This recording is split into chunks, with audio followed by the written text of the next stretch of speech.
উজনি অসমৰ শিৱসাগৰ, চৰাইদেউ আৰু যোৰহাটৰ যি পৰিৱেশ সৃষ্টি হৈছে, হঠাতে অহা বানপানীয়ে যি দুৰ্যোগ নমাই আনিছে, এই দুৰ্যোগৰ কথা ক'বলৈ অসম বিধানসভাত অখিল গগৈ ডাঙৰীয়াই অধ্যক্ষৰ পৰা মাত্ৰ 2 মিনিট সময় বিচাৰিছে।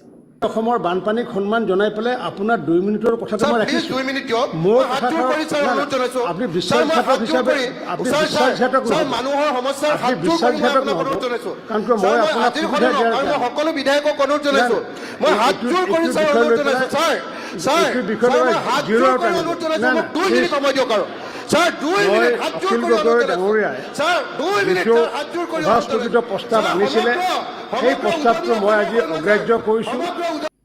আৰু সেই 2 মিনিট দিবৰ বাবে মান্তি নহ'ল বিধানসভা অধ্যক্ষ ৰঞ্জিত দাস ডাঙৰীয়াই। হয়, অখিল গগৈ ডাঙৰীয়াই উজনি অসমৰ 3 জিলাৰ যি মহাবিপদ, যি জনতাই সকলো হেৰুৱাই সৰ্বশান্ত হৈছে, সেই জনতাৰ হৈ এষাৰ মাত মাতিব খুজিছে। কিন্তু বিধানসভা অধ্যক্ষ ডাঙৰীয়াই উজনি অসমৰ শিৱসাগৰ, যোৰহাট আৰু চৰাইদেউ জিলাৰ যি বিপদ, সকলো সৰ্বশান্ত হৈছে বানপানীত, এই যি মহাপ্ৰলয়, এই কথাবোৰ আলোচনা কৰিবৰ কাৰণে 2 মিনিট সময় দিবৰ কাৰণে তেওঁ বিধানসভাখনত সময় নাপালে। তাৰপিছত অখিল গগৈ ডাঙৰীয়াই বিধানসভা যি ডেস্ক আছে, ডেস্কৰ ওপৰত উঠি যেতিয়া প্ৰতিবাদ কৰিলে, ক'লে যে মই যদি উজনি অসমৰ যি বিপদৰ সময়ত মানুহে সকলো হেৰুৱাইছে, সৰ্বশান্ত হৈছে, সেই মানুহখিনি হৈ যদি বিধানসভাত 2 মিনিট কথা ক'ব নাপাওঁ, তেতিয়াহ'লে মোৰ বিধায়ক হৈ থকাৰ কোনো প্ৰয়োজন নাই, মোক বিধানসভাৰ পৰা বহিষ্কাৰ কৰিলেও কৰক বুলি প্ৰতিবাদ কৰিলে। অধ্যক্ষক বাৰম্বাৰ আহ্বান জনালে যে 2 মিনিট সময় দিয়ক, উজনি অসমৰ ৰাইজৰ হৈ, ৰাইজৰ যি বিপদ, তেওঁলোকৰ হৈ মই এষাৰ কথা কওঁ। বিধানসভাত প্ৰস্তাৱ দিছিল তেওঁ যে উজনি অসমৰ যি শিৱসাগৰ, যোৰহাট বা আমাৰ চৰাইদেউ জিলা যি বান বিধ্বস্ত বা বানে যি সৰ্বশান্ত কৰিলে, এই বিষয়সমূহ আলোচনা কৰি এক সঠিক সিদ্ধান্ত অসম বিধানসভাত লৈ ৰাইজক কেনেকৈ উপকাৰ কৰোঁ বা উদ্ধাৰ কৰোঁ।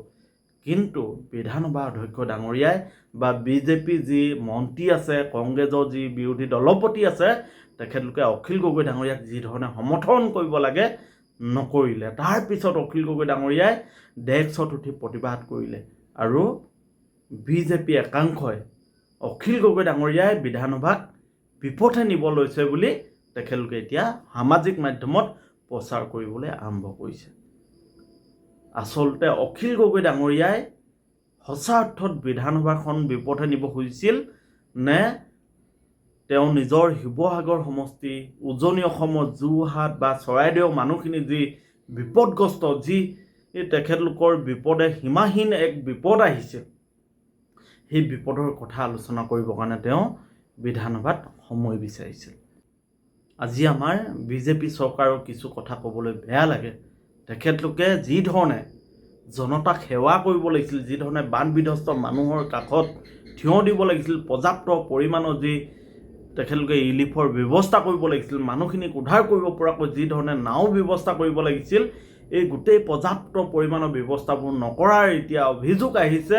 আৰু আপোনালোকে দেখিছে, এজন ৰাইজৰ মানুহ হৈ, এজন সাধাৰণ বিধায়ক হৈ তেওঁ যি ধৰণে জনতাৰ মাজত থাকি, বানপীড়িত ৰাইজৰ মাজত থাকি যি ধৰণে দিনে ৰাতিয়ে কাম কৰিছে, যি ধৰণে মানুহক উদ্ধাৰ অভিযান চলাইছে, যি ধৰণে ৰিলিফ দিছে, কাৰোবাক পইচা দি সহায় কৰিছে, সঁচাকৈ এয়া প্ৰশংসাৰ প্ৰাপ্ত। আমি অখিল গগৈ ডাঙৰীয়াক চেলুট জনাইছোঁ।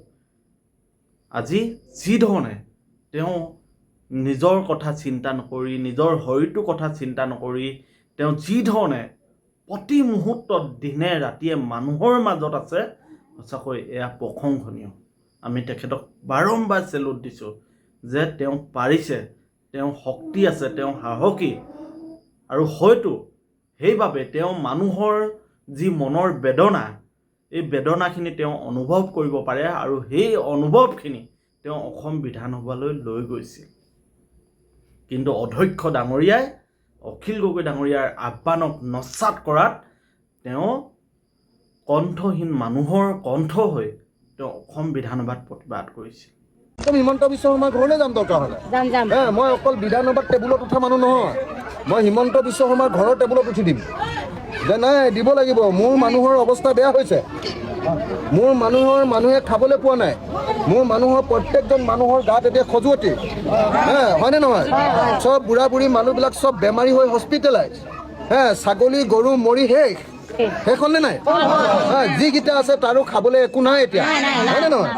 আৰু ল'ৰা ছোৱালীৰ কিতাপ পত্ৰ শেষ, দুখীয়া মানুহবোৰে হাজিৰা কৰি ঘৰ এটা বনাইছিলে, সেই ঘৰটো শেষ, ঘৰৰ ভিতৰত যদি এটা টিভি লৈছিলে সেইটো শেষ, ফ্ৰিজ এটা যদি লৈছিলে সেইটো শেষ, চব শেষ। গতিকে 10 লাখ টকা যদি নিদিয়ে মই হিমন্ত বিশ্ব শৰ্মাকো শান্তিত থাকিব নিদিওঁ। আমি অখিল গগৈ ডাঙৰীয়া যি মানুহৰ প্ৰতি ভাল পোৱা, মানুহৰ হৈ মাত মতা যি তেখেতৰ দীৰ্ঘদিনীয়া যি তেখেতৰ চৰিত্ৰ, এই চৰিত্ৰটোক আমি ভাল পাওঁ। কোনোবাই তেওঁক সমালোচনা কৰিব পাৰে, কোনোবাই তেওঁক বেয়াকৈ ক'ব পাৰে, কিন্তু তেওঁ মানুহক ভাল পোৱা, মানুহৰ বাবে সংগ্ৰাম কৰাক কোনো অস্বীকাৰ কৰিব নোৱাৰে। তেওঁ ৰাজপথতেই হওক বা বিধানসভাৰ মজিয়াতেই হওক, তেওঁ এক জনতাৰ কণ্ঠ হৈ তেওঁ থিয় দিছে প্ৰতি মুহূৰ্তত। আজি প্ৰত্যেকটো মানুহৰ সমস্যা, অসমৰ সমস্যা, অসমৰ যি জ্বলন্ত সমস্যা, মূল্যবৃদ্ধি হওক, ছাত্ৰ ছাত্ৰীৰ সমস্যা হওক, আমাৰ শিক্ষাখণ্ডৰ সমস্যা হওক, প্ৰত্যেকটো সমস্যাৰ সঠিক ৰূপত উপস্থাপন কৰা একমাত্ৰ বিধায়কজন অখিল গগৈ ডাঙৰীয়া। আৰু সেই অখিল গগৈ ডাঙৰীয়াক সেৱা কৰিবৰ কাৰণে বিজেপি একাংশই যি ধৰণে সমালোচনা কৰে, যি ধৰণে ইটিকিং কৰে, এই কথাবোৰ এতিয়া অসমৰ মানুহে বুজি পাইছে। অখিল গগৈ ডাঙৰীয়া সহজ সৰল মানুহ, তেওঁ সৰ্বসাধাৰণ মানুহৰ লগত মিলিব পৰা এজন মানুহ। আজি চাওক, সেই চেণ্ডেল পিন্ধি থকা অখিল গগৈ ডাঙৰীয়াই কেনেকৈ প্ৰতি মুহূৰ্তত মানুহৰ কাষত থিয় দিছে, কেনেকৈ নিজৰ সমষ্টি মানুহৰ দুখ বেদনা যন্ত্ৰণাক তেওঁ অনুভৱ কৰি নিজৰ বুলি তেওঁ নিজে বুজি যি কৰিছে সমগ্ৰ অসমবাসীয়ে দেখিছে। গতিকে ৰঞ্জিত দাস ডাঙৰীয়াই হওক, অসমৰ মুখ্যমন্ত্ৰী ডাঙৰীয়াই হওক, অসমৰ মন্ত্ৰী ফিৰজোছ হাজৰিকা ডাঙৰীয়াই হওক, বা আমাৰ এতিয়া নতুনকৈ যি বানমন্ত্ৰী দায়িত্ব পাইছে সুশান্ত বৰগোহাঁই ডাঙৰীয়াই হওক, তেখেতলোকে অখিল গগৈ ডাঙৰীয়াক যি অপমান কৰিবলৈ চেষ্টা কৰিছে, এয়া আচলতে সম্পূৰ্ণৰূপে এয়া মিথ্যাচাৰ। তেখেতলোকে কেৱল বদনাম কৰিব জানে, জনতাৰ কাষত তেওঁলোকে থিয় হ'ব নাজানে। আমি সমগ্ৰ অসমবাসীক আহ্বান জনাইছোঁ যে আপোনালোকে শিৱসাগৰ সমষ্টিৰ ৰাইজৰ কাষত থিয় দিয়ক, আপোনালোকে অখিল গগৈ ডাঙৰীয়াক যিমান পাৰে সহায় কৰক, কাৰণ চৰকাৰে যি ধৰণে শিৱসাগৰ মানুহক সহায় কৰিব লাগে বৰ্তমানলৈকে কৰিব পৰা নাই। এয়া ইচ্ছাকৃত নে অনিচ্ছাকৃত এয়া আমি নাজানো। গতিকে আমি শিৱসাগৰবাসী ৰাইজক সহায় কৰিবলৈ আগবাঢ়ি আহিছোঁ। আপোনালোকেও শিৱসাগৰবাসী ৰাইজক সহায় কৰক। আমি বানপীড়িত ৰাইজক যোনে যেনেকৈ পাৰোঁ তেখেতলোকৰ কাষত আমি থিয় দিওঁ, যাতে যি আমাৰ ঐতিহাসিক শিৱসাগৰৰ মানুহখিনি উদ্ধাৰ হয়। তেখেতলোকে যি বানত সৰ্বশ্ৰান্ত হৈছে, সেয়া আমি কেতিয়াও সম্পূৰ্ণৰূপে পূৰণ কৰিব নোৱাৰোঁ। মাত্ৰ আমি তেখেতলোকৰ কাষত থিয় হৈ যি পাৰোঁ আমি সকলোৱে নিজৰ বুলি ভাবি আমি তেখেতলোকক সহায় কৰোঁ। আহক। ধন্যবাদ। জয় আই অসম।